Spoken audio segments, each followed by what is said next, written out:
We're going to finally get to see what these teams have locked in. Cloud9 versus Spacestation Gaming. This one is to stay in the upper side of the bracket. Whoever loses this is going to be sent to the loser side. Well, Space Station Gaming, no surprises here. They won the entirety of the Method Mayhem tournaments with this composition. Gurecki, Mistweaver, Chun-Li, Windwalker, and Thugonomics, Destruction, Warlock, certainly masterminds of this composition, and it is one of the best in the current meta. Cloud9 have adopted the Mistweaver Monk to their composition, their bread and butter, that Mage Warlock, and they are going to go head-to-head as Titans of North America. I'm really curious to see what build the Wealthy Man is playing, because in this composition as Mage Lock, there's a variety of things you can do. I mean, you could play versatility if you want to just be as absolutely tanky as possible. You can also play, you know, haste amps and haste procs to make sure you can get off greater power blast. But it looks like Wealthy Man's going to be taking a bunch of damage early on. Cubsy completely denies that setup with his life cocoon. I think that's just one of those reasons why this game could potentially go on for a little while. I mean, Mistweaver Monks, they have really powerful defensive cooldowns right now with the Life Cocoon, with the Vitality Conduit. We actually saw some Mistweaver Monks in Europe not using Vitality Conduit just to prolong their mana a little bit. And I'm curious to see if Cubsy and Gurecki are going to be taking that adaptation, or, you know, maybe this matchup doesn't come down to mana in the late game, and we're going to see some surprise burst kills.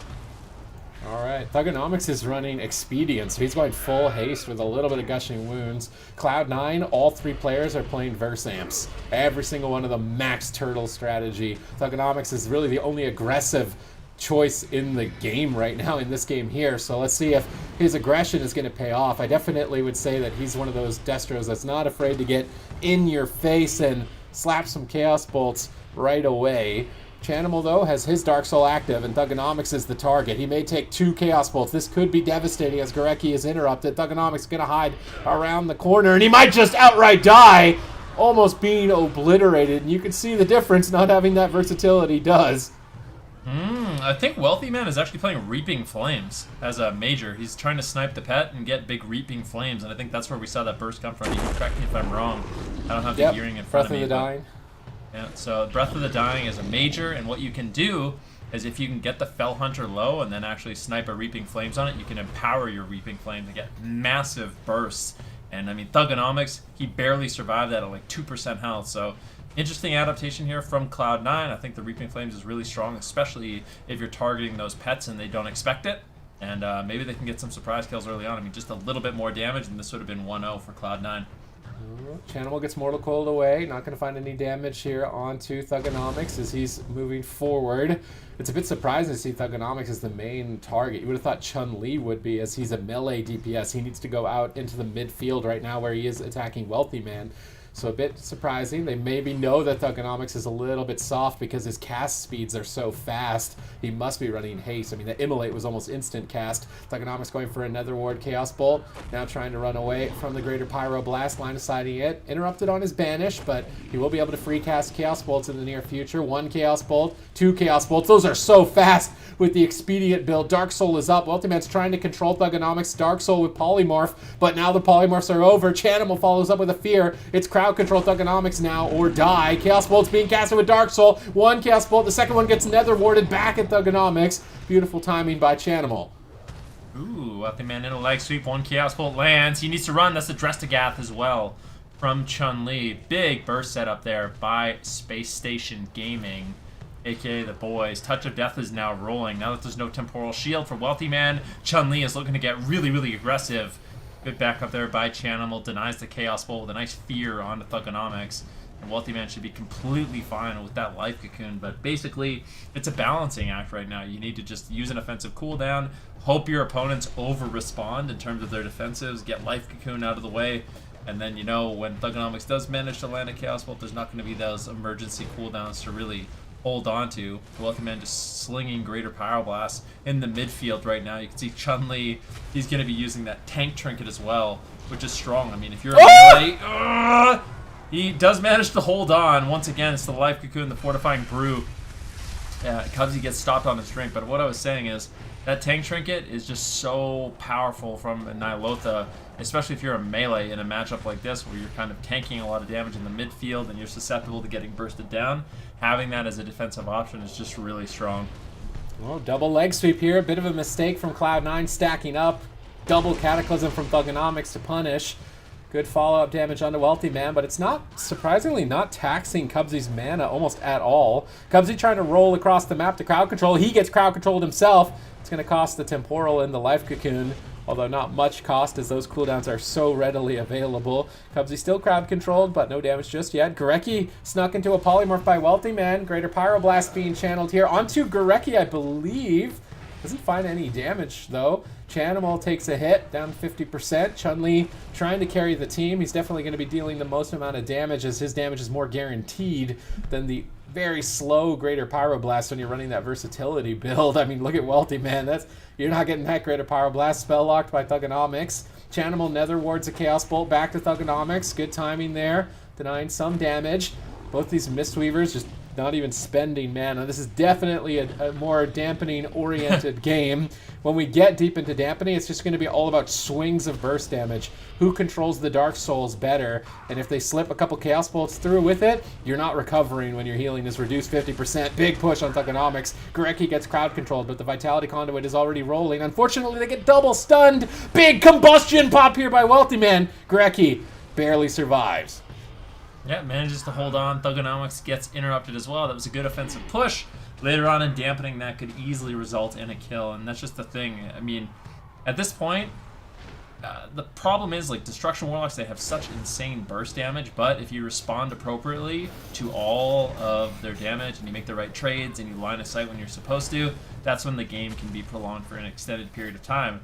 But if you make a mistake, you could just lose at any point in the game. The thing is, defensively, these teams are not making mistakes, and that's why dampening is kind of required for these kind of matchups to end. That being said, Thugonomics has had a few close calls in this matchup so far. And for the boys, aka Space Station Gaming, they haven't really had much opportunities in terms of offense. I mean, every single defensive cooldown is really available. Anytime they get damage rolling, Cubsy just can throw in a Life Cocoon and then the damage fades. And it'll be interesting to see if they can try to find some pressure in this game. All right.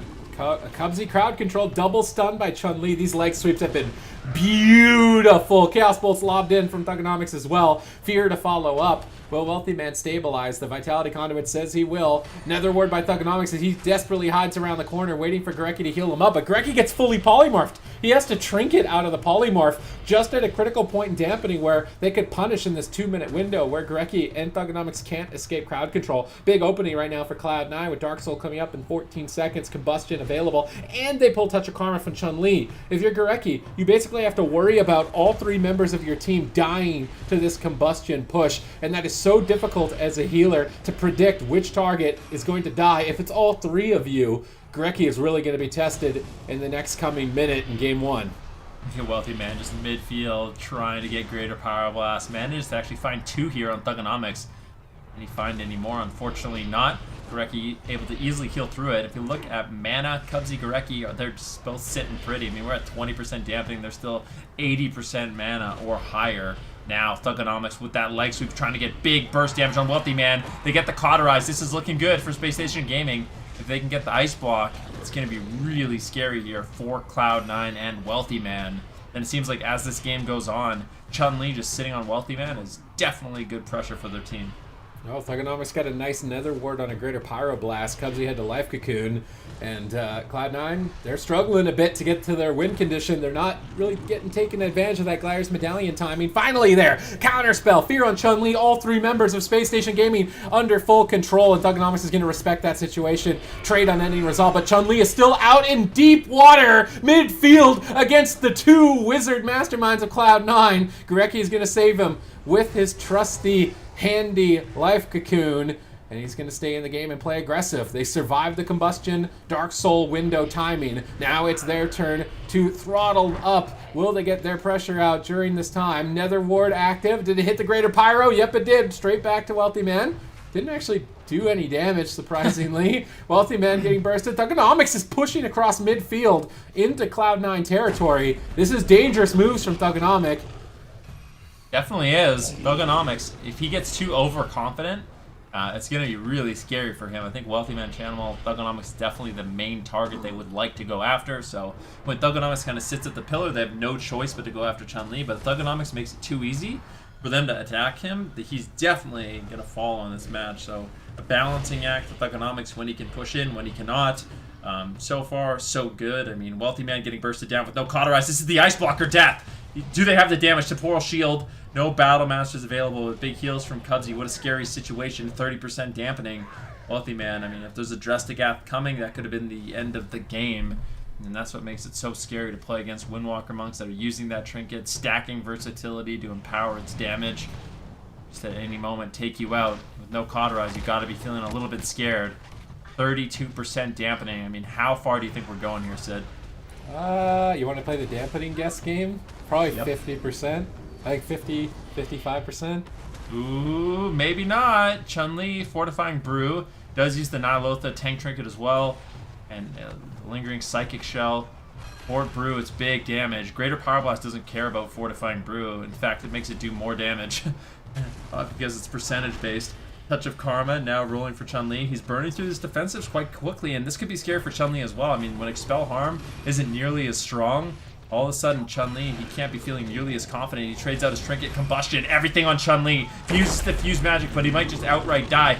He's used Trinket, he's used Karma, he's used Diffuse, his Fortifying Brew. Chun-Li cannot be feeling healthy and safe pushing into the midfield any longer. Shanimals is teeing off right now with Chaos Bolts in midfield. Chun-Li finally has to run. Oh, he barely got around the corner when Wealthy Man was casting that Greater Pyro Blast. That could have been the end of his life if he wasn't able to get away. But now Thugonomics is overextended. He Nether Wards both a Greater Pyro and a Chaos Bolt. That Nether Ward saves Thugonomics. Grecki stabilizes with Life Cocoon. Now Wealthy Man on the back foot. Cubsy has the Life Cocoon, and this is where the mana is going to start to disappear. Almost 40% dampening. Grecki appears to be struggling. His entire team is dying at the moment. How is he going to pick them all up? Soothing Mist, they're desperately trying to recover. Chun-Li rolls in. He knows he needs to get something going. Cauterize is going to come up in 1 minute and 27 seconds. They don't want to reset that cooldown. They knock Wealthy Man back onto Chanimals, potentially for a double leg sweep, but it's not available yet, unfortunately, here for Space Station Gaming. Now Cubsy's rolling in for a leg sweep. Chun-Li is stunned up.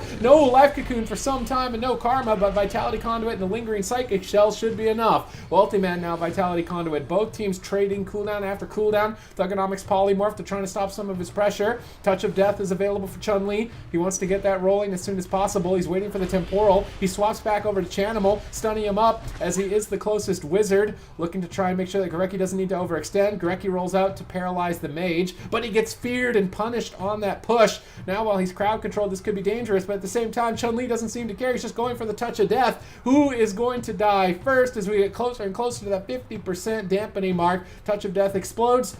Health not going to move through that Life Cocoon. Wealthy Man getting some Greater Pyro Blasts. Are those on Grecki? I don't believe so. I believe they're on Thugonomics. So going to be actually reflected back to Wealthy Man, and he has to blink way out of the fight. These Nether Wards from Thugonomics can definitely be lethal. Well, there's no question about it. Wealthy Man getting low. He's got no Cauterize still for 15 seconds. Cubsy almost gets taken down. Chun-Li potentially going for that solo kill. It might have been actually Grecki doing the damage. That was absolutely bizarre how much damage Cubsy took. Now Thugonomics in the midfield has to be very careful. If he gets stuck there, Mortal Coil comes in from Thugonomics on Chanimal to deny some of that Chaos Bolt damage. Thugonomics still in the midfield, gets interrupted, looking for a Chaos Bolt. Wealthy Man finally has Cauterized, so we can always rely on that cheat death effect. Thugonomics almost getting soloed, has to retreat behind the pillar. Grecki trying to top him off, but we're at 51% dampening. Grecki almost has no mana. Cubsy almost has no mana. Sparks are flying, anyone could fall. And now, once again, Thugonomics Pet falls, that big Reaping Flame. This could just be it. It is going to be Combustion, and Thugonomics just dies out of nowhere. There's just nothing left. And that is what is so scary against Mage Warlock. I mean, Combustion is such a deadly cooldown, Infernal's Dark Soul such a deadly cooldown, and then the entire game, you're worrying about the Chaos Bolts, you're worrying about the Greater Pyroblast, and Cloud9, they had an obvious game plan, they stuck to it, and it took till 55% dampening, but they managed to make it work and take game number 1. Yeah, Zico, I think a lot faster than we expected. A little bit faster. I was actually I made a little call around the 15-20% damp, saying that we would see a kill at 42%. Thug unfortunately let me down there. He was low, around 39%, but he left. No, yeah. In all seriousness, I kind of want to. There's obviously a lot to talk about when you do get that late into dampening. But one of the things that I want to talk about the most is the Reaping Flames discussion. Is that something that you can use once. You try to go in, sneak a kill. If it doesn't work out, you're just switching off at the next game? Or do you think that this was a cheeky decision that we might see a little bit more of? No, I think it makes perfect sense. I mean, at this point, you are going to be focusing a lot of pets anyway, because you're playing Mage Warlock. If, the Warlock pops Dark Soul, for example, you can pretty much expect, Space Station Gaming to all fall back. And when that happens, Cubs, you can go look for drinks. And when that happens, the only thing that can really stop him is, the pet. So you're going to be attacking the pet continuously anyway. The pet is going to be taking cleave damage. And anytime you can snipe it off with the Reaping Flames, it's always going to be good. So I like that. I mean, it's definitely just like crazy how different this is from some of the other things we see. Because when we actually see these teams go head to head with some of the other squads, it's like, what is the meta actually going to look like then? Oh, I mean, this has been something that's been around. When we had the Method Mayhem, we saw what happens when Destruction Mistweaver goes against Destruction Mistweaver. The games can take a little while, and I mean, that's just the way it is. At any point, the game can end because of so much burst. But if both teams are trading cooldowns appropriately, dampening is kind of required. Now, I really do like the Reaping Flames. It's such a huge burst of damage. And the thing is, you have to be worried about your pet consistently. If your opponents aren't playing Reaping Flames, you don't really have to worry about your pet. And if you expect the game to go to 30, 40, 50% dampening, it can be almost impossible to keep a Fel Hunter alive through just, Fire Blast, Pyro Blast, a little bit of burst damage. If Channel is able to get an Immolate, like, the pet will die. And that all of a sudden is a lot of time Thugonomics has to worry about healing it. Gorecki has to potentially worry about healing it. And if you don't, then you just get a 200,000 burst from Reaping Flames out of nowhere. And that damage really adds up in dampening. So I think it's a smart strat, especially if you're going into the late game. Yeah, it's interesting because it's one of those things where you go, yeah, it might work really early on. But also, if it doesn't manage to sneak something in early on, when you do get to dampening, it's a win condition all on its own. So it potentially has some upside in those early goes, has some upside a little bit later on in the game when you do get to dampening. It does seem like a pretty interesting strategy all in all. And when we're talking about strategies, do you think that we could see any composition changes come out, or do you think we're jamming with this Super Tease all the way through and through? Funny enough, the one player in the game not running full versatility was the one that died. So maybe Thugonomics should just play full versatility? Possibly. Is Thugonomics going to do it? Knowing Thugonomics? No. Probably not. But I thought it was interesting that he was the only player wearing haste and gushing, and he actually was the only player that died. So it seems like that's the best build. We didn't see any medallions, I don't think. Was Chun-Li running a medallion? No, he prefers the Drestigath. Makes a lot of sense. You're just hitting a Fire Mage solo over the medallion. Might be one of those things where medallion is only good for a Fire Mage, but Wealthy Man also wasn't running it. You think Wealthy Man should be running the medallion, Ben? No, I don't really. What was he running? Claw and Emblem. Yeah, I think those are fine, to be honest. I mean, the medallion's really, really nice, but you don't really need the all-in damage. You know what I mean? Like, the problem is when you build your entire character off just a 2-minute combustion, and that's what kind of happens. It's like, more often than not, people just trade pretty effectively, and then you don't get that much value. Whereas you have like the Reaping Flames as your major, and you have a Claw, then you have like multiple times in the game where you have that overwhelming damage you can use. So I don't mind it. It kind of spreads out their goes a little bit more than just a big all-in. But yeah, I think definitely the on-use versatility trinket's strong, but I don't mind his build. I think it's good. How do you feel about going to Dalaran Sewers here? How is this going to actually affect our matchup? It's a small map, and when you're playing against Devil Wizards, you want a small map, so it makes a lot of sense. Space Station Gaming with big brain plays going to go to Dalaran Sewers so they can avoid the greater Power Blast and Chaos Bolts a lot easier, and they can also get on their targets a lot easier. Problem is, when you're playing against a Destro Warlock and a Mage and all they do is run away and overextend Chun-Li, then Thugonomics, he has to run off the pillar. Gorecki, they have to run off the pillar, or he has to run off the pillar, and it becomes really, really difficult to like hold your ground and keep your position, and then all of a sudden you're susceptible to fear and polymorph, so that's why they're opting for the smaller map.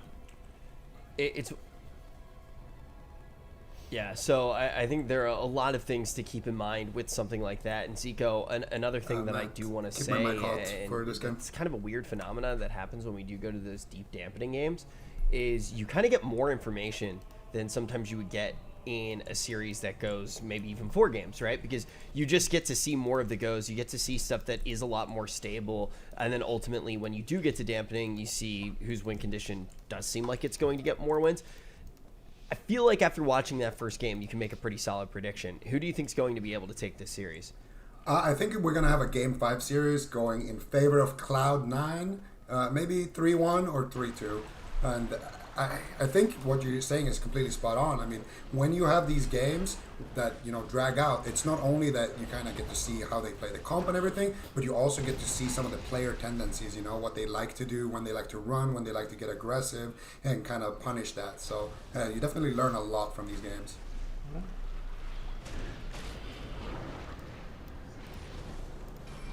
Jade statues are down in center field. No early misplays from either Mistweaver. Greki's moving in. Triple leg sweep. Beautiful timing here. Now Cubsy, how's he going to deal with this situation? He's fully feared. He got the Vitality Conduit rolling on Wealthy Man. That's healing him up quite effectively. Chanimal going for some Chaos Bolts on Thugonomics. And then he resolved from Thugonomics. He doesn't seem to care. Just standing in their face, looking to try and blast them down with some added defense. And Thugonomics is just doubling down on what he's known for on that Destro, getting in there and getting dirty. Yeah, it can be really scary, though. I mean, if Goreki gets caught in crowd control, Thugonomics could easily fall, and he's already forced to the pillar. He's traded out his trinket, but Chun-Li is still just going offense, offense, offense. Touch of Death is rolling. He's got the touch of Karma as well. He just wants to keep the pressure. I think Spacestation Gaming, they realize if the game goes on for too long, that is not a winning formula for them. Early on, they should be able to play aggressive on Chanimal, on Wealthy Man, and maybe establish some sort of lead. Right. Yeah, we're going to see if they can do that. I mean, they have to kind of play this in and out game where they go out, they try to net themselves a cooldown, use the paralyze, use a leg sweep, try to get something going, and then pull back. Because if they stay in the open too long, well, we know what will happen. So they're going to need to do a good job with that. And right now, I would say Thug is the one on the back foot. They get a leg sweep here onto Goreki. If they can get anything more out of that. Ooh, Wealthy Man takes a big bolt here as well. Spell lock onto Wealthy Man. Leg sweep onto Cubs. He could be the ice block. Full fear secured. Dress trinket coming out as well. Wealthy Man finally going to get the cauterize proc, but he is going to get that life cocoon and stabilize. So a completely different game from Space Station Gaming, netting a big cooldown early on. I think the map is playing a big factor. Space Station Gaming aren't afraid to get in there close and personal because there's always a point of line of sight that they can retreat back to. And the series could easily be a Game 5 series, just bouncing between big and small map between teams of this caliber, because right now Space Station Gaming have developed a lot of pressure. Nether Ward on the Greater Pyroblast, that's going right back to Wealthy Man. He gets spell locked on the follow-up, but Chun-Li gets bounced off the side. He can't connect. Good ring of peace from Cubsy. Cubsy repositioning, constantly rolling across the map to drag Goreki and Thugonomics out into the open. We can see Cloud9 positioning on the bottom side, far away from Thugonomics and Goreki. Goreki, Thugonomics pushing it forward, but now they're out in midfield, and that means that Cloud9 can freely cast at them. Yeah, we'll see. Wealthy Man really hasn't been able to get up too much damage this game, and that's what happens when you kind of overwhelm a Fire Mage and you're stunning him and ropping him and kicking him and fearing him and coiling him on every single one of his Greater Pyroblasts. I mean, all that time spent casting Greater Pyroblast, you're not actually doing super effective damage, so that's why I like what Cloud9's doing, really just putting the pressure on Wealthy Man, because if he gets a moment to breathe, that's when he gets the chance to cast those Greater Pyroblasts and his damage really starts adding up. So just keep playing aggressive for now. I think it's a strategy for Cloud9. They already got the Cauterize out of the way, and if Wealthy Man isn't careful, he can just get absolutely annihilated by a Chaos Bolt, by a Drestagath Trinket. They just need to set it up and continue this damage. There's the Life Cocoon from Cubsy. He has to trade that out. I don't think that was the Drestagath Trinket from Chun-Li. So that being said, Chun-Li, he's got the Touch of Death, he's got the Drestagath, try to get the Ice Block, and if they can get that, they're going to be in a great spot.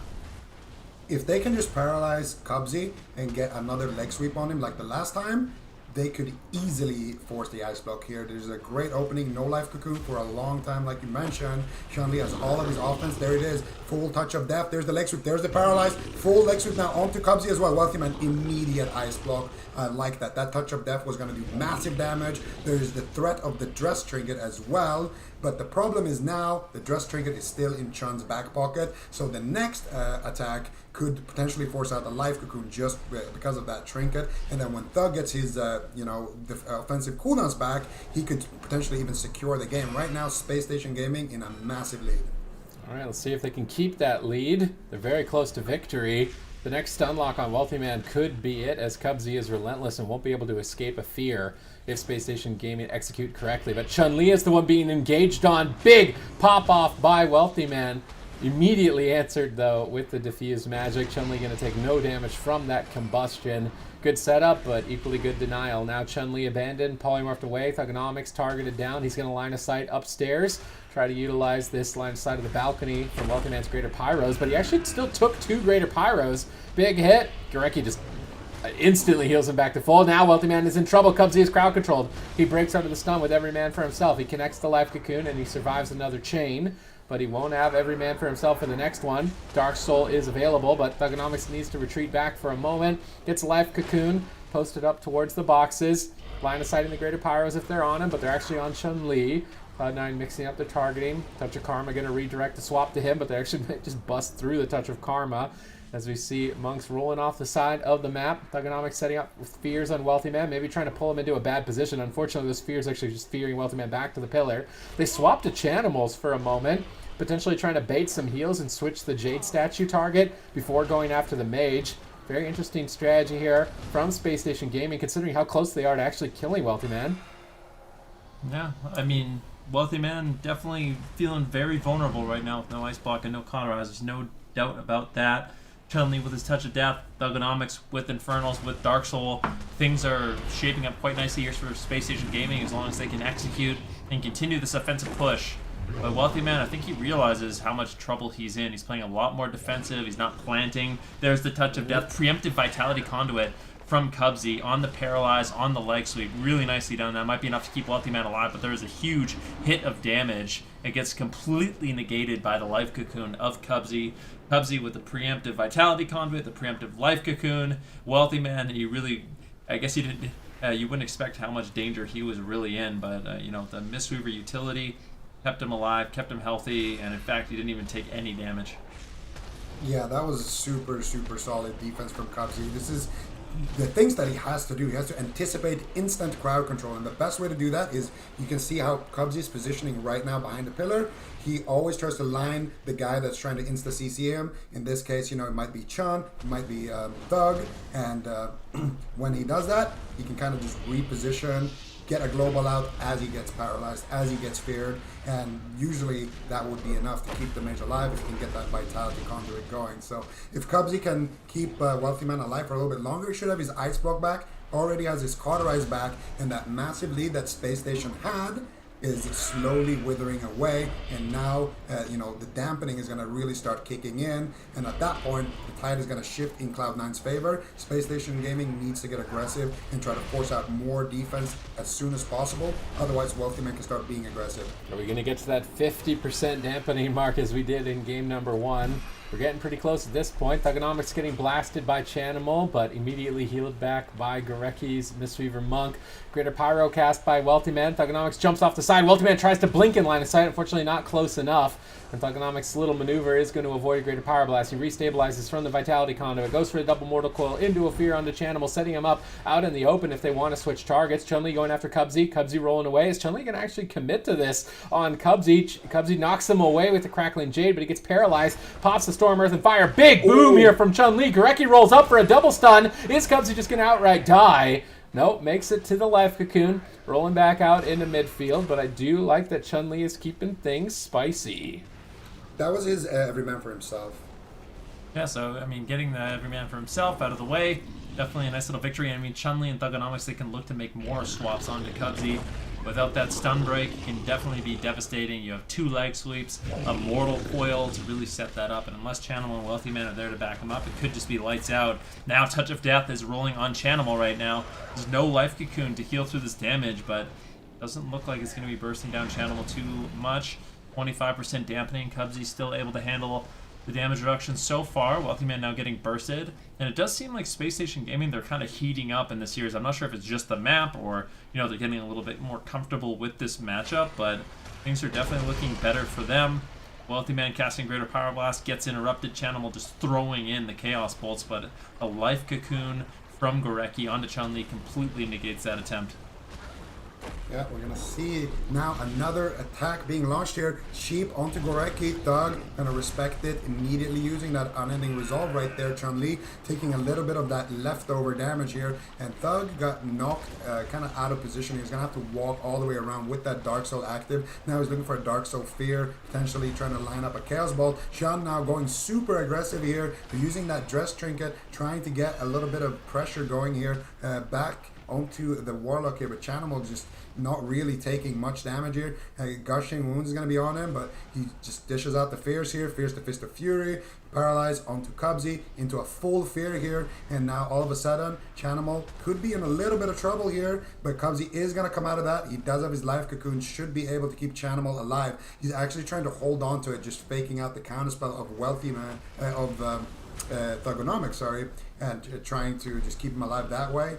Ended up not using his Life Cocoon as well. So Cloud9, the longer this game goes on, the better of a situation they're going to be in. And holding key defense like that is going to just allow them to extend the match longer and longer. You can see Chun is really having a hard time surviving here, Sid. Yeah, he was trying to stop Cubsy from drinking, but Cubsy regenerated a bit of mana, and now it's going to cost Chun-Li's Gladiator's Medallion. They're trying to push back here by fearing Cubsy and bursting down Wealthy Man. Can they find the Cauterize through the temporal? A couple seconds away before it ticks. Wealthy Man gets a quick heal. Cubsy is still crowd controlled. Infernals have been called in. This is likely the Cauterize. Oh, not enough crowd control. Cubsy gets the Life Cocoon over onto Wealthy Man, although not that great of an absorb this deep into dampening.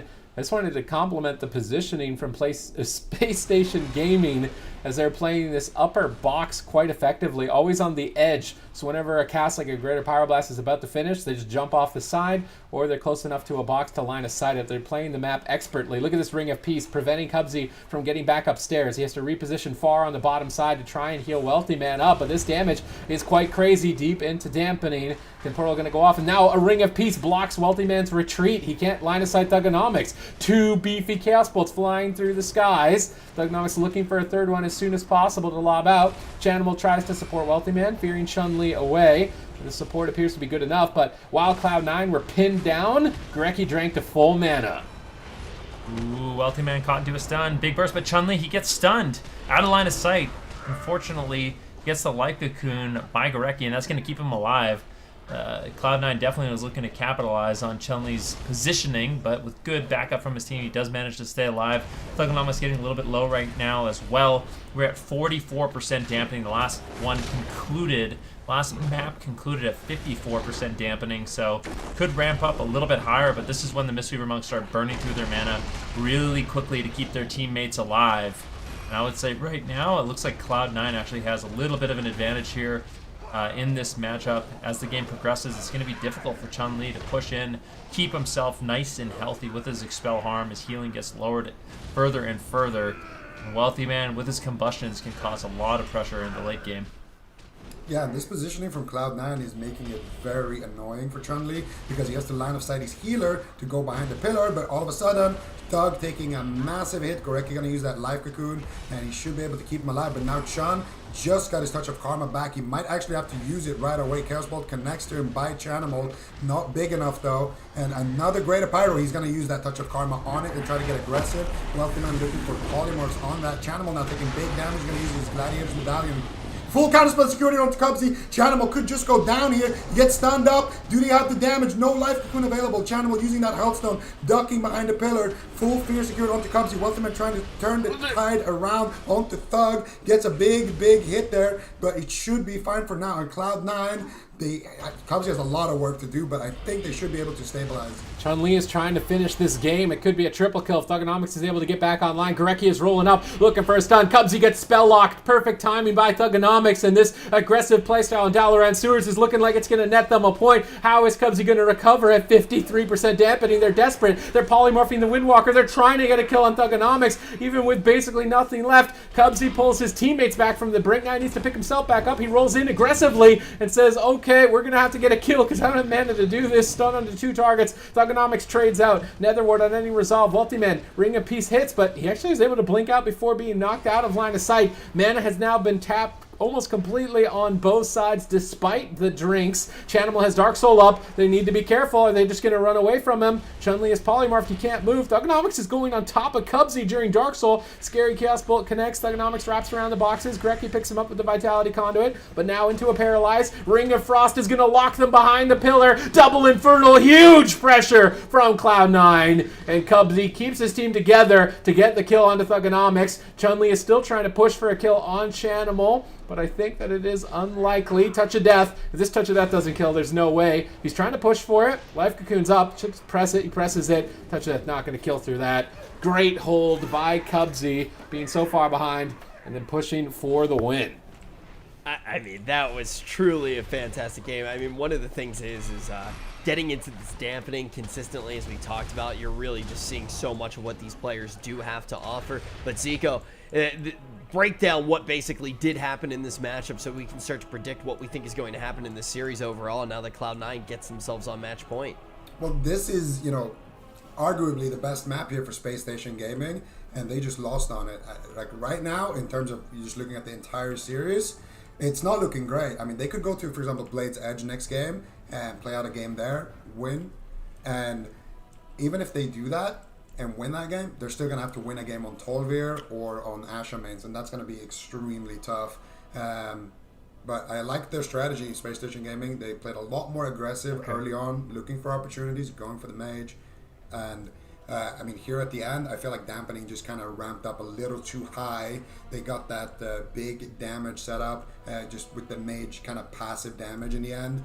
And I think the big story was just Cubsy actually able to recover earlier when when the whole team was rotting down. It's kind of what put them in this situation.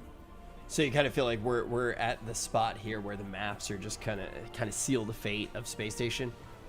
Absolutely, yeah. I think this could be a 3-0 if Cloud9 keeps playing like this, but at worst, I think it's going to be a 3-1 for Cloud9, because if they do lose, I would pick Blade's Edge if I was Space Station, because they have 2 monks and they can really abuse Ring of Peace on that map, and it's a small map as well. But even if they win on that map, I feel like winning on Tolvir is close to impossible against Cloud9. Would you agree with that, Fenriky? Yeah, I think that makes a lot of sense.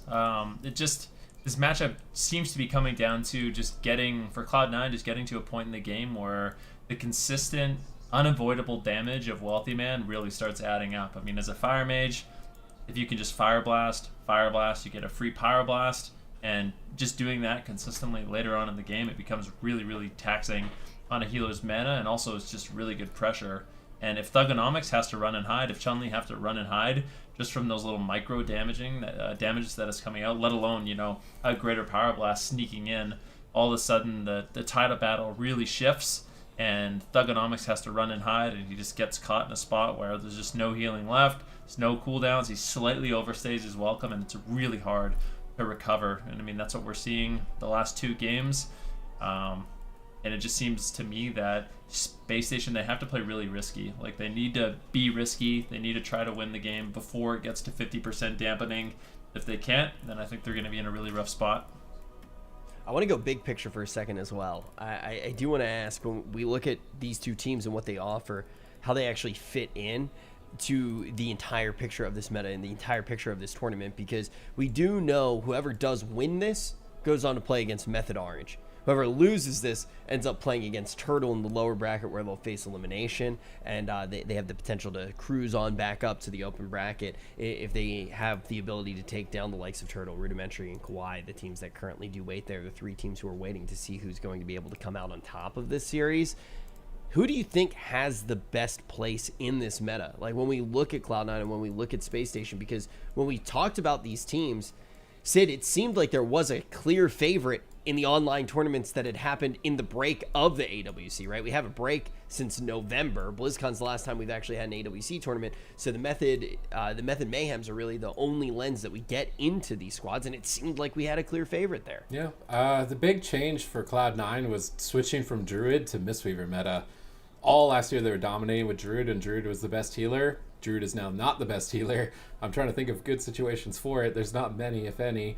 But now it's Cubsy stepped up, and they've got comfortable with the Monk, and now they're making that Mage Warlock combo between Wealthy Man and Chanimal work with the Monk meta, I mean, they could be unstoppable at the moment. I'm curious if Space Station Gaming changed their builds at all. Again, I believe Thugonomics wasn't running complete versatility. He had a couple. He's going like a little bit of everything now. Mostly haste and gushing, but I think I saw one verse amp on his gear. One versatile rank 2, yeah. Make it a little bit of a compromise. But it's not. And he's always the one that's dying, so... Well, he has to... Well, I really think their team has to win early. Like, I think you have to kind of risk it on your gear a little bit, because if you get too late in dampening, I think that's when the Fire Mage, you get to the point of no return, where just a combustion or just the micro damage, the micro unavoidable damage a Fire Mage can do, or a combustion just is, you can't recover. And I think it gets really scary at like that 50% dampening and higher. When you say micro damage, you mean the 50k pyro spam? Yeah. Well, no, I mean, you can't really spam it, but I mean, just literally just using your Fire Blast for Pyro Blast. And I mean, at dampening too, people kind of hover around lower HP. So if he's playing like the Scorch execute talent, then I mean, Fire Mages have a really good execute by being able to automatically crit their Scorch at 30% and under. And I think later in dampening, you can actually get advantage of that as well, because not as easy to keep someone's health above 30%. Ooh. Absolutely. There it is. There it is, dude. We're going to see Smexon coming in on the Warrior. What do you think about this, Fenricky? I keep deferring all Warrior questions to you as somebody who talked about it so much leading up to this tournament.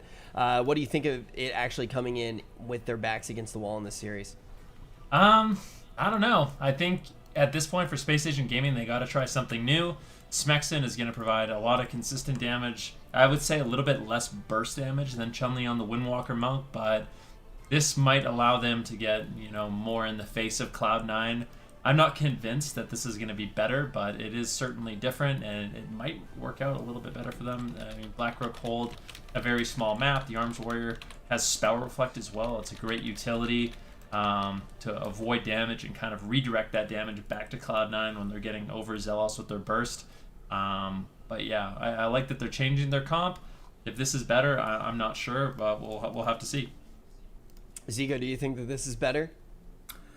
I think that this is something that, well, on a small map, actually, yeah, I do think it's better. I feel like Warrior right now is kind of the counter to Warlocks. You stack Versa, then you have that, tankiness that you actually need to be able to just stay in. And I feel like Warrior is just one of those classes that can put out a lot of pressure, especially as the game goes on, and not actually take that much damage. So I like it, but again, you can't lock it in on a big map. Like if you lock in a Warrior against a Mage on a big map, even if it's Smexon, I'm not going to give you the best odds. Yeah, which I think is fair, right? Now the question is, let's actually talk about how the win condition does work out. You say it works better on a small map. Makes a lot of sense, but for anyone who's maybe not familiar with this composition, can you just break down how Space Station can win this game? Essentially, the biggest thing in this matchup, when you look at it, especially when there's a melee caster versus two casters, the two casters are going to stay far back. The melee is going to go in, and when he is out there exposed in the open, they're going to try to trade, like temporal shield, small defensive cooldowns like that. And then once the setup is done for the melee and he needs to run, he's going to kind of be stuck out in the open, and that's when he's just going to have two casters spamming spells into his back. That's when the healer is going to have to leave the pillar and make himself exposed. That's when CCs can happen, and that's when the game can, really get going. So on a smaller map, you're always basically in range of your, retreat. And so you can go out, hit the Warlock, and then just heroically back, and you're already behind a pillar. On a map like Tolviron, if you're heroically back, you're still going to be, pretty far out in the open in everybody's line of sight. So on a small map like this, you hit and run more. On a big map, if you all just run, the enemy healer will drink, and you're going to lose on mana. So that's basically the chokehold, if I'm going to describe it. And I do, just to get back to the big picture here, while we do have a second, when we're looking at these teams, who do you think has the better shot of being able to take down Method Orange? Because we know that whoever does win this will be playing against them for the best seats in the house. Zico, do you think that one of these squads has a better chance against that team? I want to say Cloud9, but I feel like Method Orange, they've been putting in a lot of practice. They look really strong right now. I would say Cloud9, though. I think Mage Warlock has been something that Method Orange has kind of been struggling with in general last year. So if that's going to remain the same, I would say Cloud9 is a better option. All right.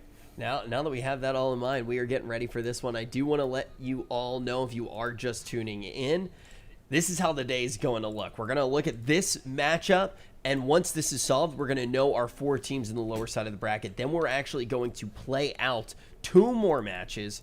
Those are going to be in the loser side of the bracket, so whoever does lose those, they are going to be eliminated from the tournament. Then after that, the stage is going to be completely set for tomorrow, where we are going to crown a champion in NA and also in EU. Yesterday, we did get to move through everything in that region, get a taste for those teams, and we do have our top 4 from that region. So plenty of AWC going on this weekend. We're going to be rocking through this matchup in just a second as we do get to Blackrock Hold, and we're going to see who's going to be able to take it. Cloud9 or Spacestation Gaming is going to be able to extend this series with their backs against the wall. Supatis, do you think that Blackrock Hold's going to be enough for Spacestation Gaming with this Warrior? Maybe. I mean, it's Smex and Warrior. This is a solid composition, obviously, in the meta, one of the best. But Warrior can't really get away very easily. So Chun-Li, when he's pushing in really overextended, diffuse magic, karma, and then portal back and roll a lot and then keep up with Gorecki. Whereas Smexen on the Warrior is kind of like charge. All right, I can heroic leap once, and if I heroic leap away, I'm never hitting the mage again. So they kind of have the mobility of mages in Shadowlands, right? They're gonna have a tough time with something like this. Mages in Shadowlands have less blinks than me. Because you never blink. I got that. I like that. That's a good joke. I like that one a lot, almost as much as I like how much Venriki and Zika probably don't like the future. Oh, goodness. I don't want to talk about it.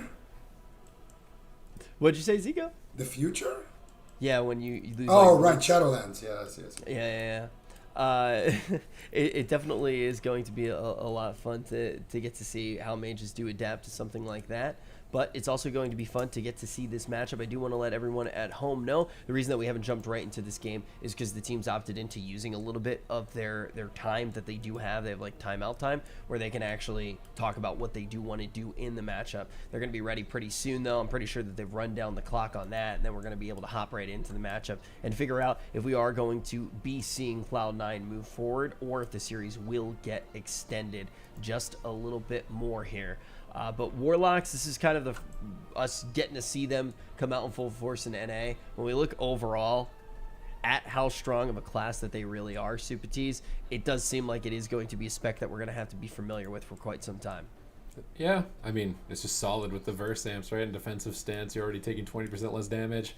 Add on a bunch of verse, maybe an extra 80% damage reduction if you go crazy. That's why they're very difficult to kill. They bring Sharpened Blade and Mortal Strike, so in dampening you can reduce healing further. That's going to be a main win condition for the Arms Warrior in this matchup.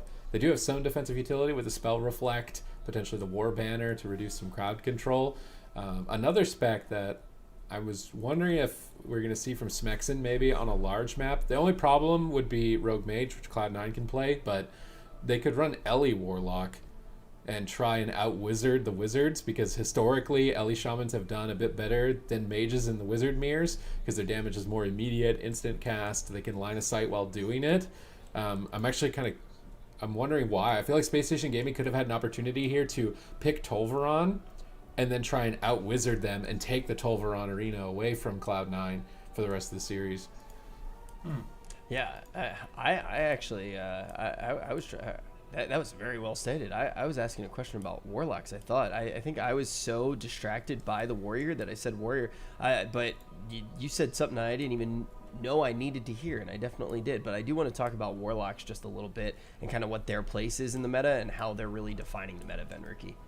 Well, they're just a really good class. I mean, they're very durable. They're difficult to take down. They have big, consistent damage. They have massive burst damage. They have more control than most classes do. So just overall, their toolkit is really, really strong. A lot of teams have been utilizing them, and I mean throughout Battle for Azeroth, when you have Destruction Warlock against Destruction Warlock, the game normally takes quite some time to play out just because they do have so much lockdown They're so durable, and I mean, you were really getting a showcase of that here today. We haven't had too many Destro mirrors just yet, but yeah, I mean, this class has been strong for a while.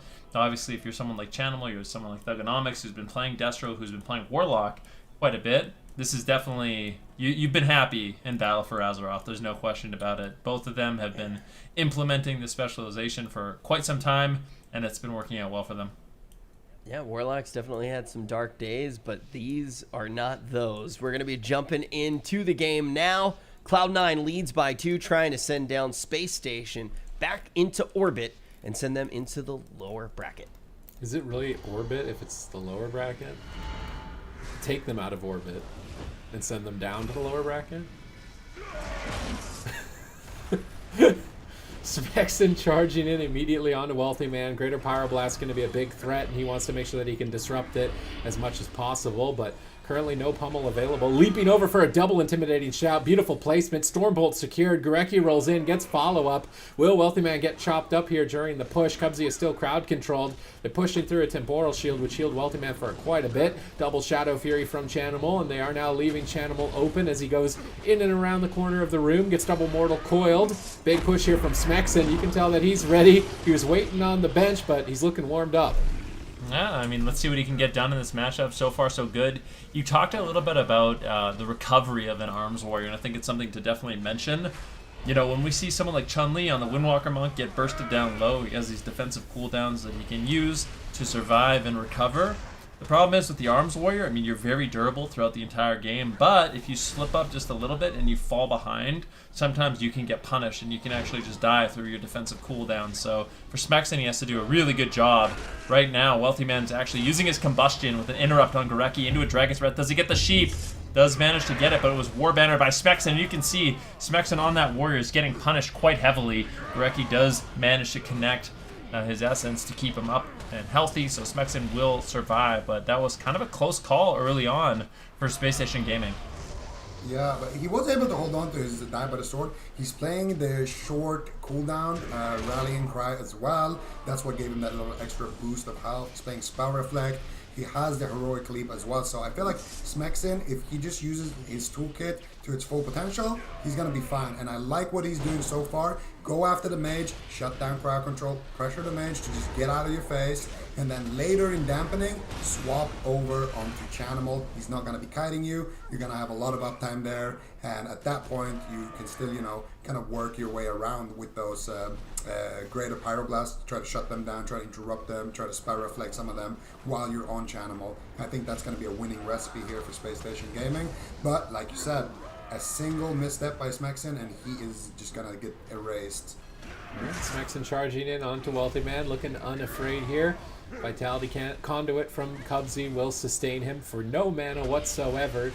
Very low cost with a very low cooldown. Definitely important in the meta at the moment if you're a healer at home. Looking to get into Arena, you definitely want to be unlocking that Vitality Conduit as soon as possible. We see Vitality Conduit onto Smexin, but it's actually Thugonomics who's taking quite a beating as his health is redistributed.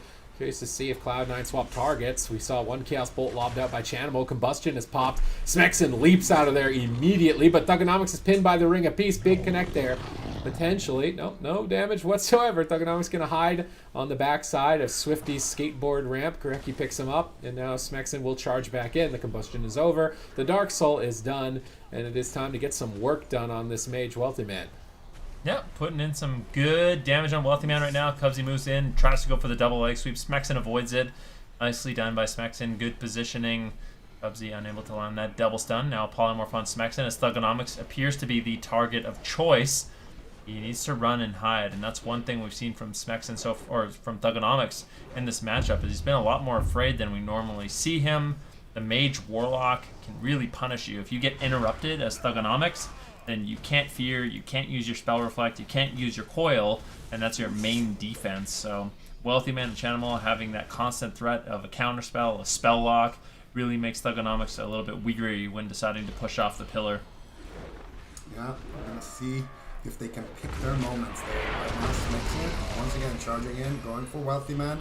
trying to just get a little bit of pressure. Right now, Cubsy's done a great job as well. Snuck off, getting a little drink, making sure that his mana is completely topped in dampening. I like the positioning here of Cubsy and Chan as well, just kind of staying back, letting Wealthy Man kind of soak up at the aggro here. Gets a full sheep onto Gorecki. You get a counter fear here by Smexton. Stormbolt onto Wealthy Man. There's a Sharpened Blade. Paralyzed onto Cubsy. Do you have any more CC? Doesn't look like it. But still, you know, plays like that eventually are going to just tax Cubsy's mana a lot. And it's going to allow Space Station Gaming later on to build up a lot of pressure that way. So I like this. Now he doesn't have, you know, too much disruption. Maybe Smexton should look to kind of fall back after he uses his Spell Reflect, and then after that go back in and look to get aggressive once again. Oh, Polymorph on Gorecki, double stunned by Cubsy.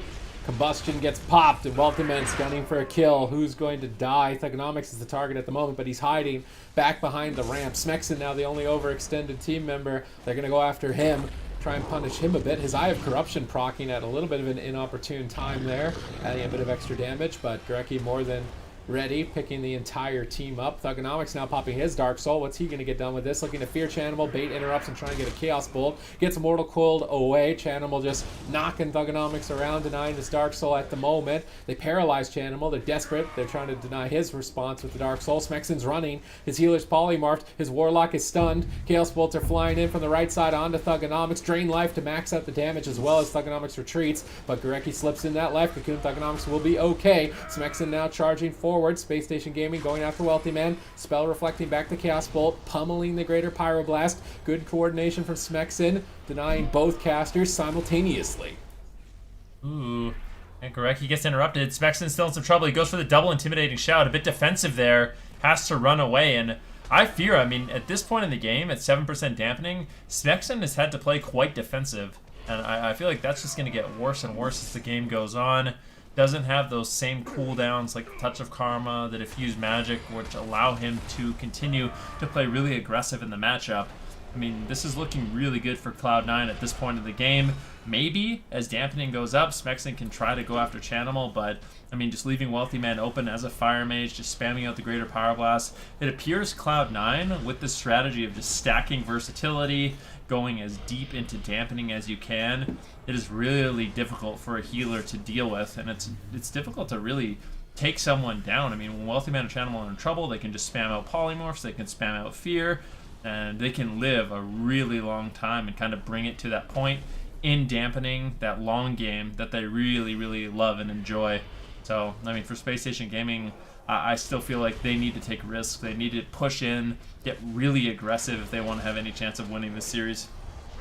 Yeah, I completely agree. And I do, like, you have to take the risk. And I think the Mage is the wrong target. The Mage is, you have to take the risk of leaving the Mage open and go for the Warlock. I feel like the Mage, the only scary thing that he can do in dampening is combust. The Greater Pyros, you're gonna be able to avoid most of them, especially if you push into that room. I find it extremely hard for Wealthy Man to find a Greater Pyroblast there. But now Smexton is gonna finally push into the room, gets a full Fury onto Cubsy, and now he's going for Chanimal. This is exactly what I want to see. I want to see him try to stay in as long as possible, avoid the Greater Pyroblast as much as possible. And he gets feared like that though, it could be tricky. That one's gonna connect onto Thug. Thug using his Reflect.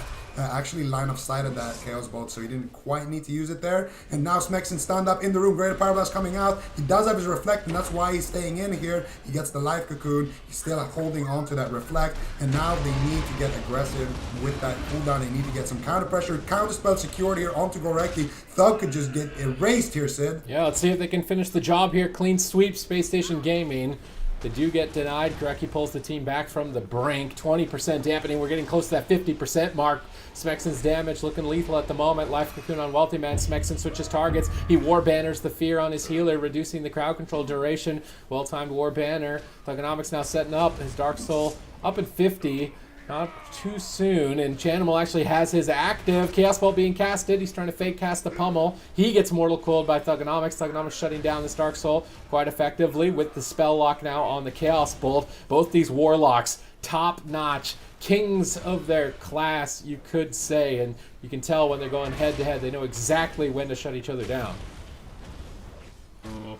Smexton pushing forward, keeping the damage rolling on Chanimal, and I feel like that has potential win here. I mean, once Chanimal, his defense gets reduced by dampening, the Arms Warrior has been kind of like a soft counter in a way to the Destruction Warlock if you can have enough uptime.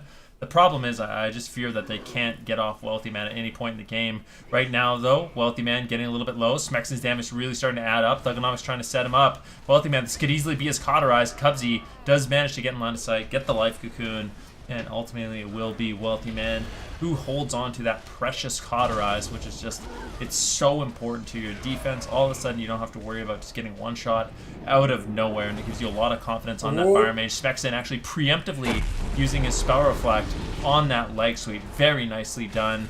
Now using that lingering Psychic Shell in order to survive even more. So really good defensive heads-up play there by Smexon, keeping himself alive during Cloud9's last attempt.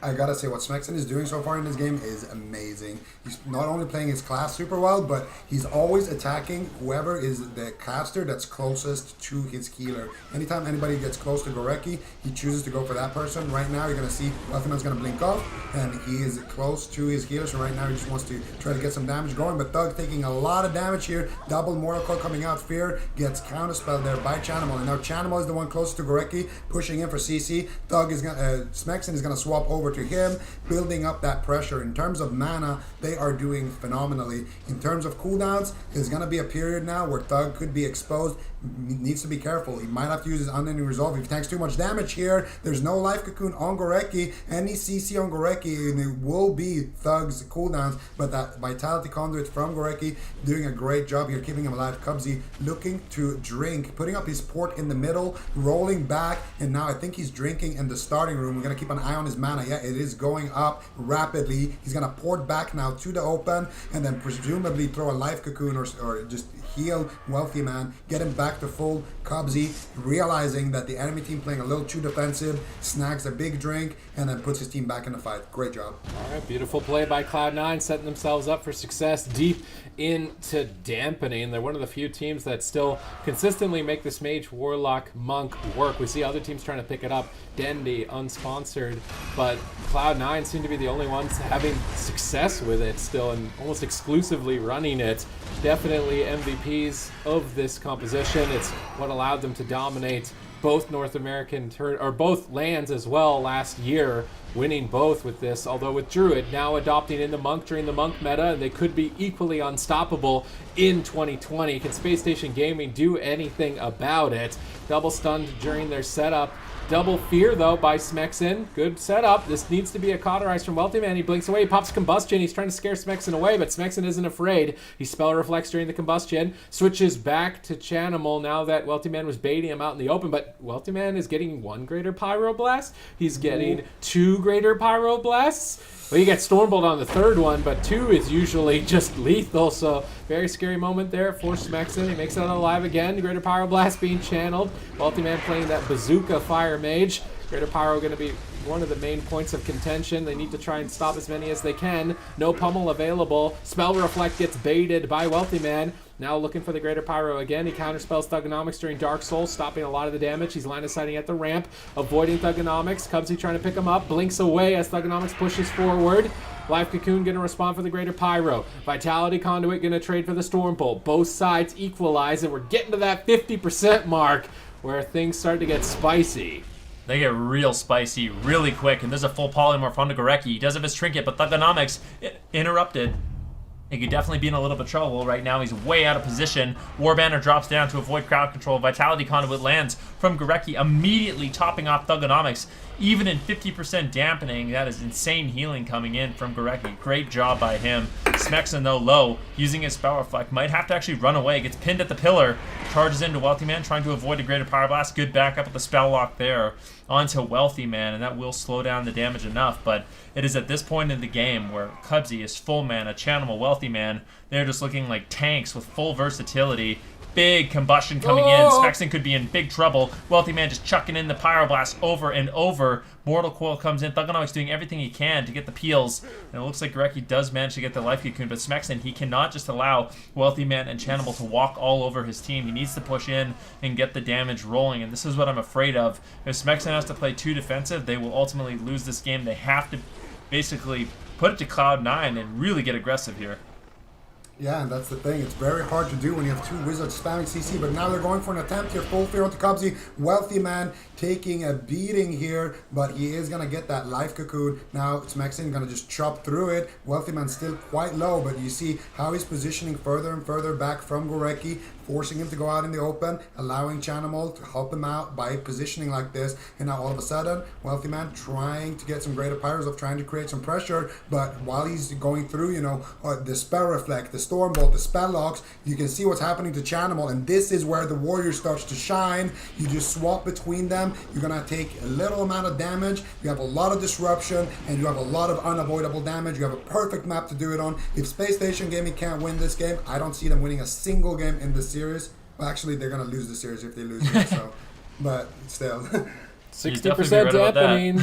Everything is ramping up. Who's going to fall here at 60% dampening? I mean, these Mysteries aren't going to be able to godly heal through the pressure, but it's actually looking like Cloud9 might get a triple kill in the near future. Smexin pushes out with that lingering Psychic Shell. Will it be enough to stay in the fight? Gorecki gets fully feared. This could be good night. Smexin, he's disarmed. He can't die by the sword. He spell reflects. He trinkets, but he panics and he overlaps with Gorecki. Everything is falling apart for Space Station Gaming. Dark Soul and Combustion is up. Smexin has to abort the mission, but Gorecki gets interrupted. He could just get sniped out. They Mortal Coil Wealthy Man. They stun him up. They roll into the room. Gorecki looks to panic and reset. Rallying Cry fell during that assault. Very scary moment for Space Station Gaming. They managed to hold out, but for how much longer?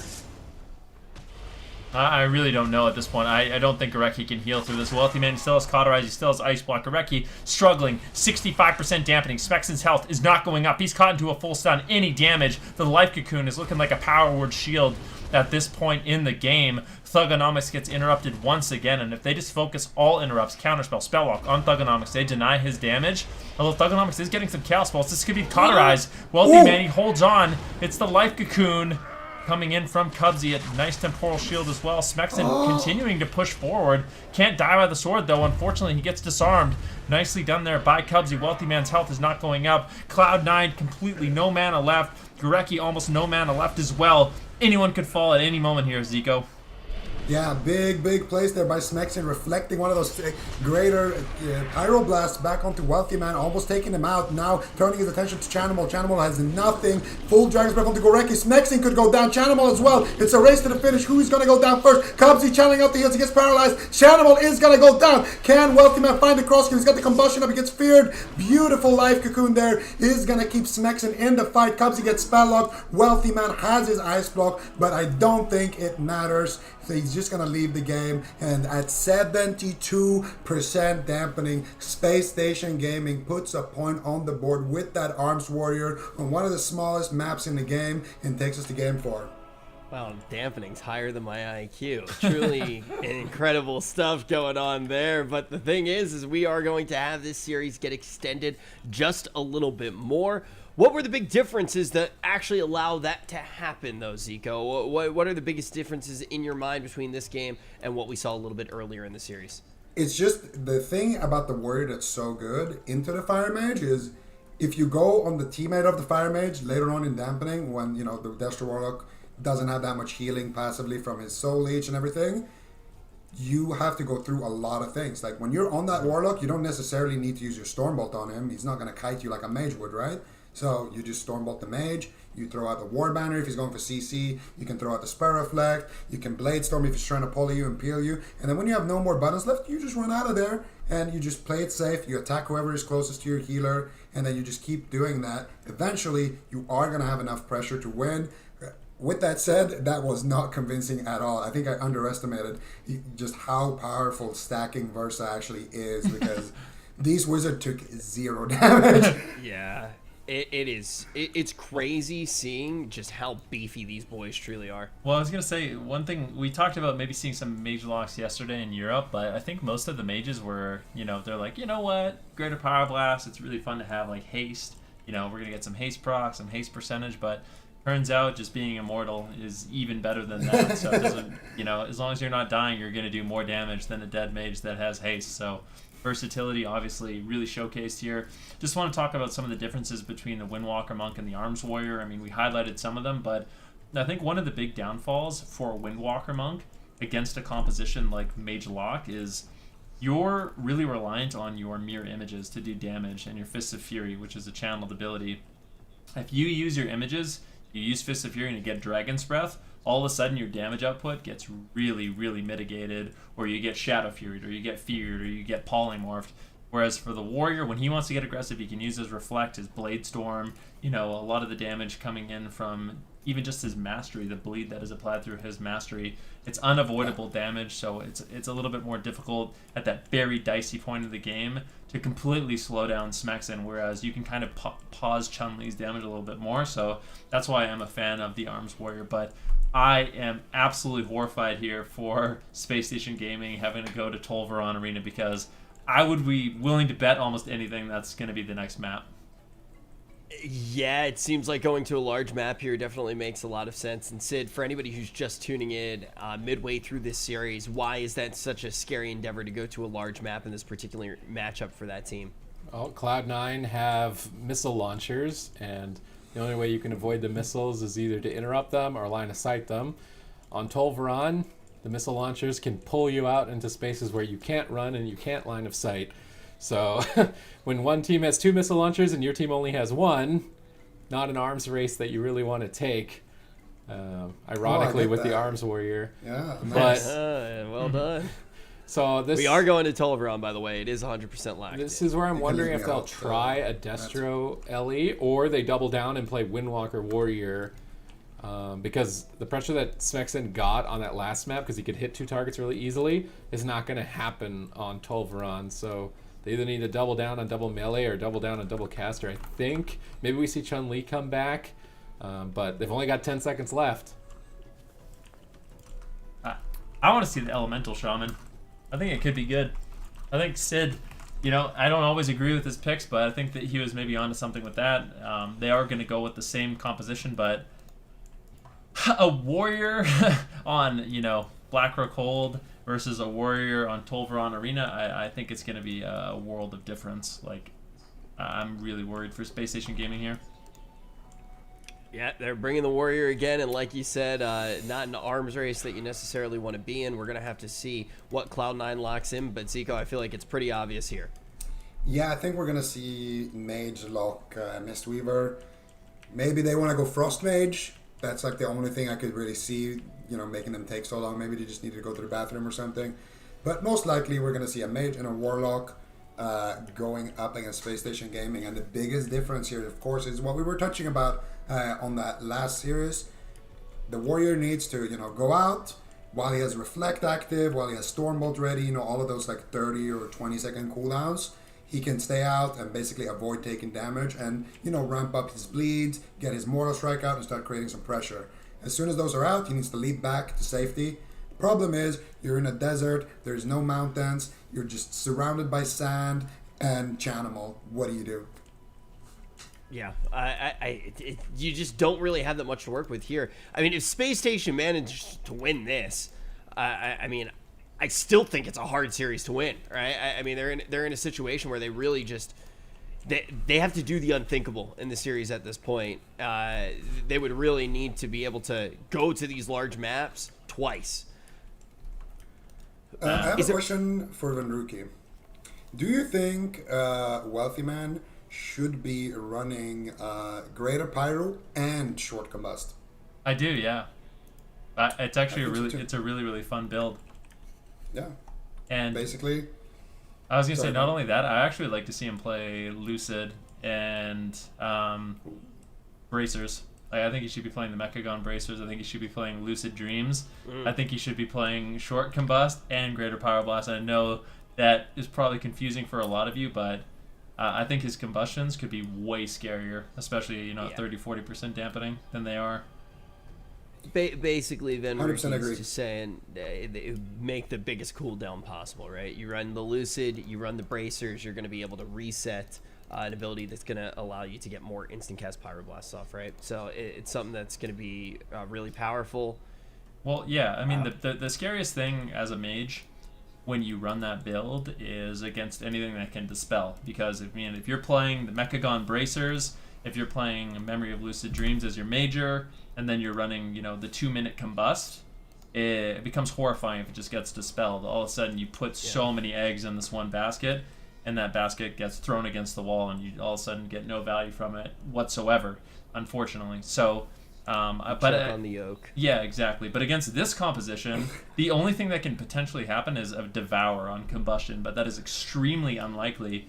And you can literally just sit there for the entire duration of combustion and just spam out pyroblasts. And I think against this comp, that build is insanely good. I think having the greater pyroblast, just so if they do leave you free casting, you do have that threat. But it's also nice if you're being trained to just put out some consistent damage. I mean, especially if the game's getting so deep into dampening, just spamming out fireballs, having short combust more often, I think is just it's really, really good. So I think Wealthy Man could have a bit better of a build, and it would make this matchup even more one-sided. And now we are ready to go to Tolvaron. We have all of that in our head. Benricky pointed it out very well. The question is Space Station going to be able to extend this series all the way to a Game 5? We didn't even think that we're going to necessarily be able to get to this Game 4 with what we saw in the first two games. Cloud9 looking lights out. Cloud9 wants to close it out here. This is not an elimination series, however. This is to stay in the winner's side of the bracket. Cloud9 wants to get that matchup against Method Orange, and we're going to find out now if they're going to get it. Space Station Gaming have been dominating all of 2020 throughout the Method Mayhem tournaments when they were formerly the boys, and Cloud9 looked to overthrow their reign in the first AWC Cup of North America. They're one win away from doing it, and that last one, I mean, could have slipped out of Space Station Gaming's hands at any point. Now on Cloud9 territory with so much open field, will Space Station Gaming be able to live to that point where they can overwhelm the Warlock is going to be the question. This is a battle of attrition. Yeah, and we're going to see exactly who comes out ahead right now. Cloud9 with a massive lead, but if Space Station Gaming can win on this map, this is the most difficult map for them to play, so it can only get better from here if they can take this one. And of course the stakes are super high. Winner qualifies to the upper bracket final, and the winner of that qualifies to the grand final, and the loser, well, they have to fight a scary team, a jungle and lower bracket in Turtles. So a lot on the line here. Space Station Gaming really need to bring the pain here. Let's see if they can do it, Ben.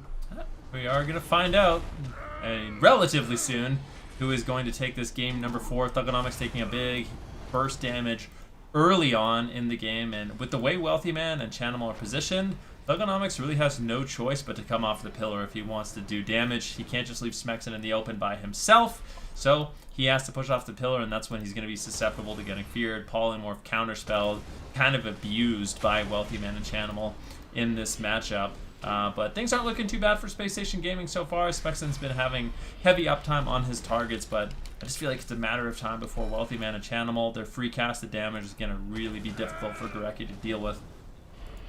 All right, let's see what they can get done here. Cubsy currently feared off into the distance, but no damage found onto Wealthy Man, and I'm just trying to double check the build to see if Wealthy Man has made any changes.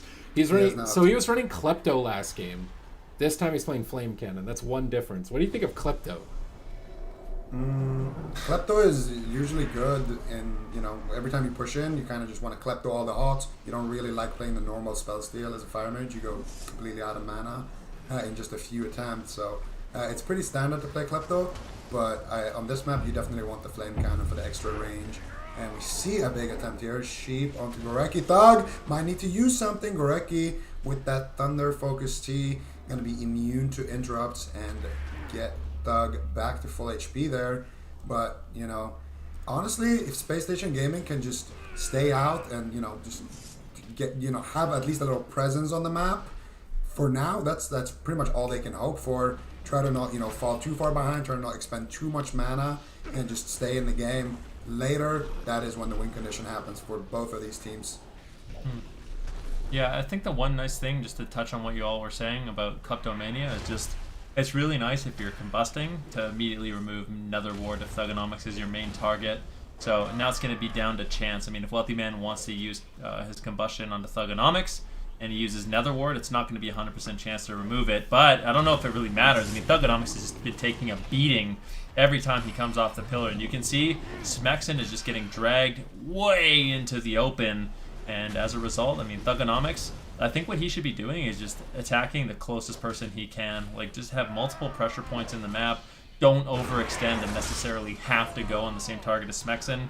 Smexen can play closest wizard in this situation, so whoever is closer to the pillar, Smexen can kind of be bodyguard for his team, soak up the damage, and really just try to cause pressure. But I think the worst thing that happens is when Thugonomics gets caught in the midfield like he is right now, this is when he's going to get bursted down and really punished.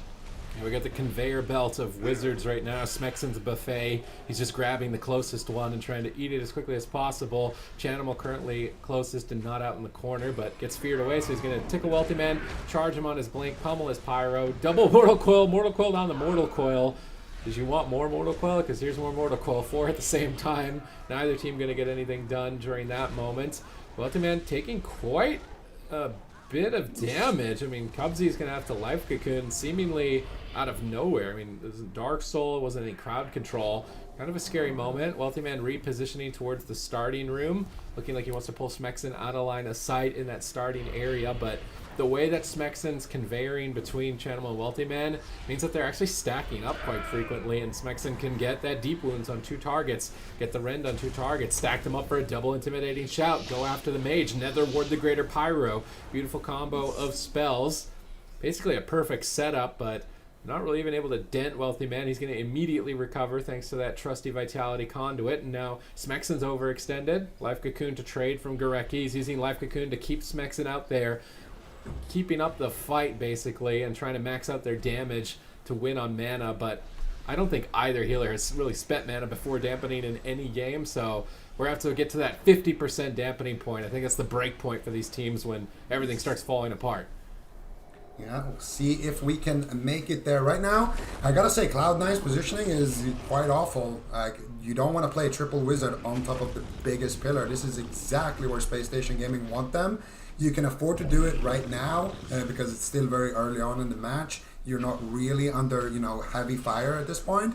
But when dampening starts kicking in, you're definitely going to have to go back to that position that we saw Chanimal in earlier, in that corner, out in the open, forcing Smexen out, forcing, Gorecki to go out and try to heal him. Right now, they're in the perfect position here. They can just play around the same pillar, attack a wizard. They have access to line of sight, so not a bad situation to be in. And you can see the wizards are starting to pull back a little bit here, realizing that they're not really pulling ahead by playing over here. Cubsy needs to be careful. Fear is going to be available for Smexen. That's why he's kind of trying to be close to Cubsy and the mage, and you can see it right there. Full fear. Chanimal completely out of position. There's the leg sweep Thugonomics getting counterspelled at a crucial time there by Wealthy Man. Otherwise, that could have been an unending resolve. It could have been a life cocoon. Big cooldowns there being forced. And I gotta say, Space Station Gaming, they are in a bad situation in terms of map, in terms of comp, but they're holding on nicely so far. Yeah, holding on so far, so good. They've had good damage, but I mean, this is kind of how all the games have looked when you play against Cloud9. The game's looking great, and then 50% dampening, things really start spiraling out of control. So they have to hold on, and I mean, we have to see what we saw in the last game as well. When things are scary, Smexen can't just run away. Thugonomics can't just run away. They have to say, you know what, we have to trade blows. We need to really have a great offense as our defense. They can't just walk all over us, and that can be a really scary thing to do, but that's exactly what we need to see them do if they want to find success in this game. Smexen cannot be afraid. He has to be the big, strong warrior that he is and, push in amongst all the danger and try to secure a kill and secure that pressure for his team, which is so important. 13% dampening. Wealthy Man, this could be the Cauterize. If they can get Cauterize out of the way at this point of the game, that's going to be amazing for the team of Space Station Gaming. But Cubsy says no way, trades out the Life Cocoon. It's a fair trade, and that will ultimately keep Wealthy Man nice and healthy. So both healers are actually switching trinkets. They're running the Fangs of Intertwined Essence, which makes it so that your next 6 healing spells will also restore 1,600 mana.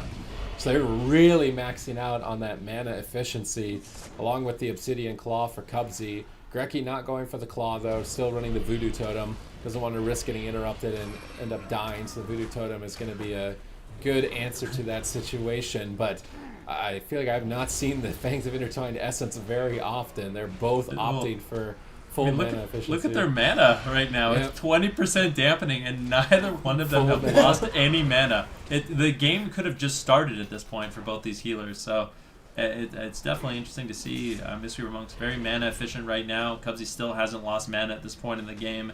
I mean, both teams are doing a lot of damage. It just shows you how powerful the specialization is right now. Yeah, Monk's high throughput, short cooldown defensives. I mean, you can even throw out the Life Cocoon before you get CC'd and, just be very mana effective through that. Right now, though, Smexin taking a little beating here, and I have to activate that N'Zoth tank trinket. Now he's charging after Wealthy Man. Wealthy Man not going to be able to do too much here in this situation, getting pummeled on his Greater Pyroblast. As long as they shut Thug down, though, he should be able to stabilize Thug with that Dark Soul now finally running out.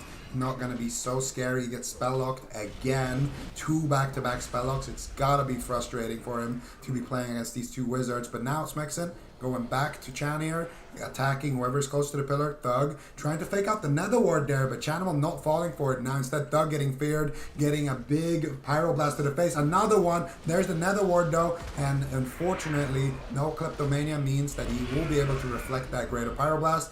A lot of pressure though from both sides. You can see dampening is starting to kick in. These monks are starting to lose a little bit of mana. They're starting to struggle a little bit. Wealthy Man still taking some damage, but nice preemptive temporal shield on that Stormbolt's going to keep him alive. And Wealthy Man is exactly where he needs to be now, positionally going back to the corner, forces Smexin to hit Chanimal, and that's going to allow Wealthy Man to stand there with his flame cannon, which gives him more range on his fire spells, and just start cooking up those pies. Another interesting difference between the teams is Thugonomics is choosing to run Roaring Blaze, so his Conflagrate's going to deal a little bit of extra damage over time, whereas Chanimal is all in on burst damage, running Grimoire of Supremacy, so when his Infernal is out, he'll ramp up, increasing damage on Chaos Bolt. I think it makes sense for the types of compositions they're running. With the Warrior, you have sustained damage, so the Roaring Blaze on the Conflagrate is just guaranteed sustained damage, especially deep into dampening, whereas Chanimal wants the Supremacy, so he's a threat. He can split the cooldowns between Dark Soul and Infernal as he is right now. Dark Soul active, but Infernal's waiting in the wing. If he manages to bait a cooldown with this, he can then activate Infernals later and go for it, or he can just pin them together. Usually you go Infernals into Dark Soul, so you have time to ramp up your Soul Shards spent. This way around, Chanimal's not going to get the double dip factor, but he still is a threat for a couple of seconds, and Thugonomics is pinned at the pillar. Cubsy has 100% mana still. I mean, look at this. He's literally, I don't know if he sat down for a drink or what. Unfortunately for Thugonomics, he used his Dark Soul and got completely shut down. Tried to go for the Nether Ward Chaos Bolt, got spells stolen by Wealthy Man, he got interrupted, and actually got no spells off with that Dark Soul. So good mitigation there, good damage mitigation for Cloud9. As they continue their offensive push on this map, it's just going to become more and more difficult for Smexin and Thugonomics to stay in the open. I mean, Thugonomics right now in the midfield, 40% health. Gorecki might have to use that Life Cocoon to keep him alive. And in fact, it was actually Cubsy who has to trade out the Life Cocoon on Wealthy Man. Bit of a preemptive play, as he knew he was going to go into crowd control, but this is going to start getting really, really scary here for Spacestation Gaming. Gorecki already struggling. His mana isn't doing great. Maybe he has to try to sit down for a drink, but I just don't know if he can, especially with Thugonomics and Smexin playing so much in the open.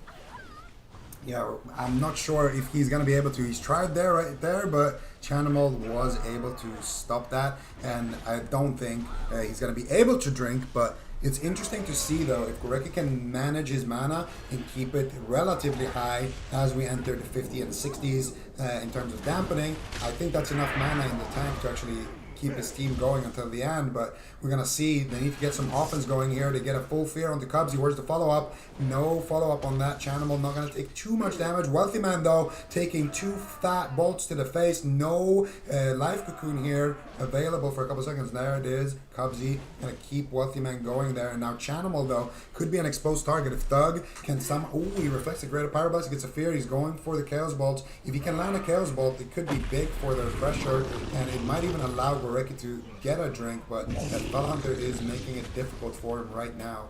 I gotta say, I'm surprised to say it, but Spacestation Gaming, I thought they would be out at this point, but they're hanging on, and Gorecki is actually in a mana lead right now.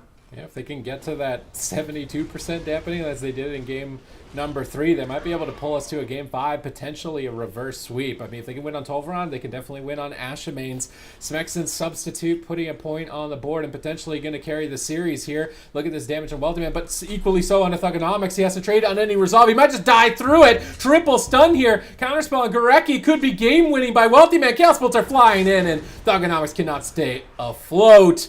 This is going to be match point for Cloud9, and the map is definitely paying off well for them. Thugonomics had nowhere to go out in midfield. Yeah, and this was one of the things that you guys said to start things off. It's just a very scary proposition to be headed in on a map this large, especially with Cloud9 looking how good they look throughout the entirety of this series. Ultimately, though, I do want to ask, how do you feel Space Station is situated when we compare them to the other teams, Zico? Do you think that Space Station's going to go down now to the lower portion of the bracket and just be able to have their way with the other teams? Normally, I would say, yeah, they're going to be a shark down there. They're going to eat up everybody, and then we're going to see them back, in strong form in the grand finals. But now, I